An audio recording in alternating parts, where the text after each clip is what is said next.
Hey everybody, welcome back to my channel. My name is Stephanie Bree, and this time I'm talking about 90s grunge movement. I was born in 82. The grunge movement started in 91, which is about the time I was going into middle school, or getting ready to go into middle school. So I was smack dab in the middle of it when it happened. And so I remember being bombarded by Nirvana's Smells Like Teen Spirit. When I say bombarded, I mean you turn the radio on, didn't matter what time of day that song was playing. You turned on MTV, didn't matter what time of day that video was playing. Total Request Live, that video was always number one most requested. You couldn't get away from Nirvana's Smells Like Spirit if you tried.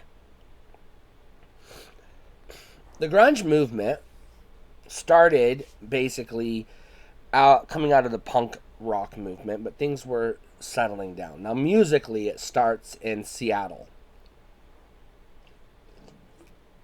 with Nirvana and this new movement of punk metal bands. You know, this new sound.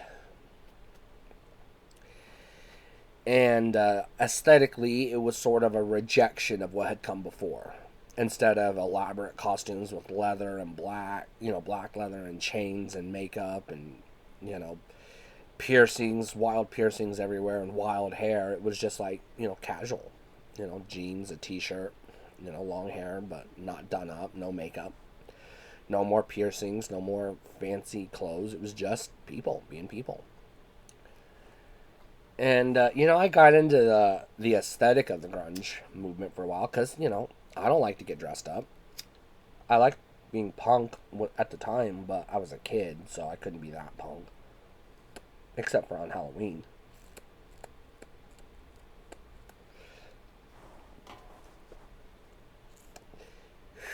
But I'm also kind of a rebel. I rebelled against the punk movement, which was rebelling against everything else. I was not a fan of the grunge movement. I did not like the music. Yeah, sure, Smells Like Teen Spirit, nostalgic and whatnot. It's a good song. Don't get me wrong.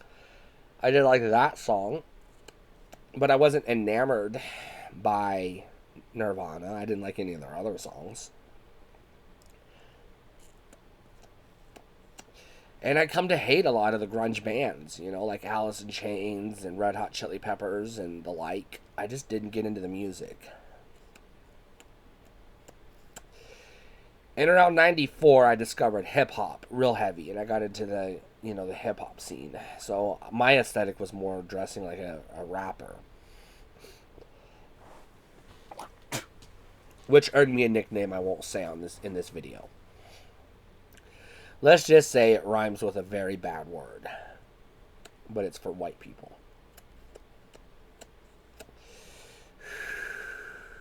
And yeah, I rejected the grunge movement, so I don't have a lot of experience with it. I don't have a lot of good fond memories of it. I'm not going to sit here and talk about how great it was and all that shit, because for me it wasn't great. When I was a teenager living in Twin Falls, Idaho, I did discover a radio station that came out of Sun Valley that only played alternative music. But they weren't playing grunge alternative. They were playing the other alternative, the stuff that was too different even for grunge. They were playing stuff like Cake and Beck and Garbage and the Beastie Boys and other weird stuff like that. And a lot of ska, a lot of No Doubt and Mighty Mighty Boss Tones and even what's it called, Smash Mouth, stuff like that. I got into ska at the time. I got more into ska than I ever did, grunge rock, as they call it, alt rock. I never liked grunge rock. But I did really get into alternative, and I really got into ska. It's funny today people refer to grunge music as alternative when it dominated the radio station, so that wasn't very alternative. It was very fucking mainstream. At the time, we just called it grunge music. The pretentious magazines called it punk metal, but I wasn't into that. I didn't listen to that music anyways.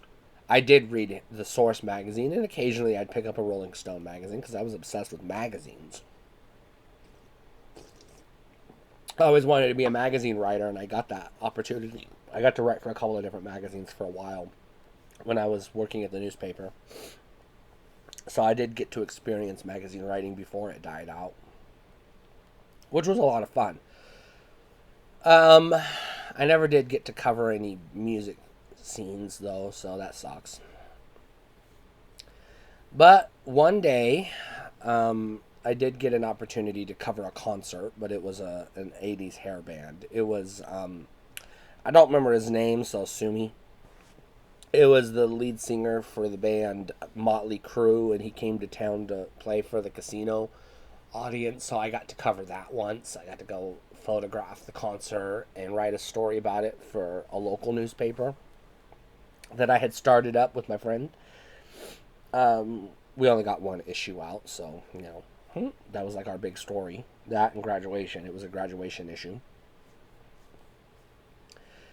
So I don't really have a lot of positive experiences with the grunge movement. The other kids who were grunge were the kids who beat me up in school. So I had no interest in dressing like them, talking like them, listening to their music. I was like, fuck you guys. I'm going to listen to Dr. Dre and Snoop Dogg. So I rejected the grunge movement myself. I had no interest in it.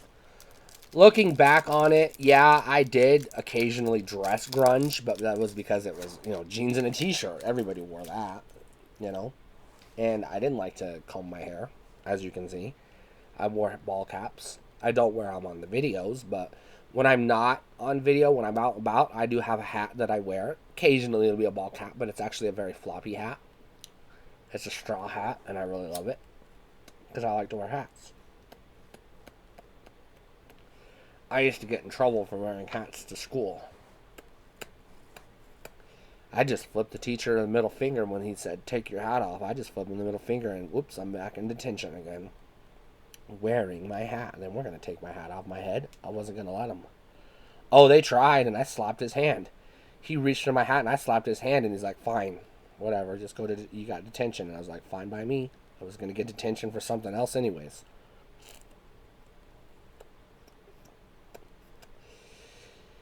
So on the rebellious side of it, yeah, I was kind of punk. I was rebellious, But I never got into grunge music or the grunge movement. I never did. I've never been to any concerts or anything like that. I don't even like going to concerts.